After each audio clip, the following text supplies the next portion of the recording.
Lors de la première vague de Covid-19, le nom de Didier Raoult était sur toutes les lèvres, dès lors que l'infectiologue a déclaré avoir trouvé l'hydroxychloroquine, le moyen de soigner la Covid-19.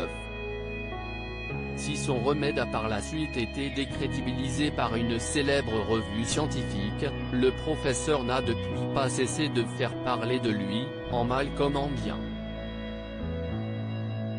Décrié dans le milieu médical, Emmanuel Macron continuerait toutefois de lui faire confiance. Mais tandis qu'il n'a pas su convaincre pour le coronavirus, il travaille actuellement à une autre étude qui risque bien de le ramener sur le devant de la scène.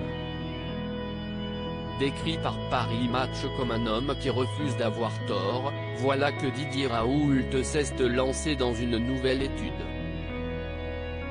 En effet, l'infectiologue souhaite désormais expliquer la résistance aux antibiotiques dans les pays en développement qui en utilisent le moins, rapporte l'hebdomadaire. Une étude dont il aurait déjà percé le secret, qui réside selon lui dans les pesticides. Une nouvelle étude qui risque de lui attirer plus d'ennemis que d'amis une fois de plus, lui qui avait été menacé de mort lors de la première vague de Covid-19.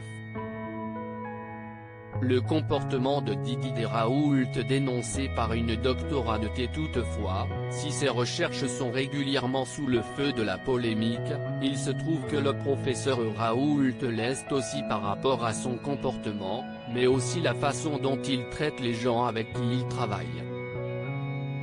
Si certains décrivent une ambiance toxique et des pratiques destructrices, Ziana El Saoui elle va plus loin.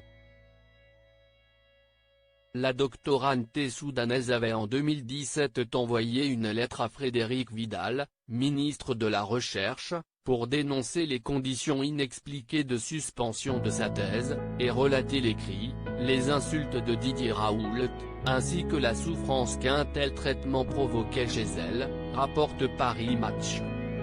Qualifié de tyran par des chercheurs, Didier Raoult est également dépeint comme une personne qui a un mépris complet pour ceux qui ne travaillent pas, quitte à les humilier, explique ainsi Renaud Muselier, président de la région Sud.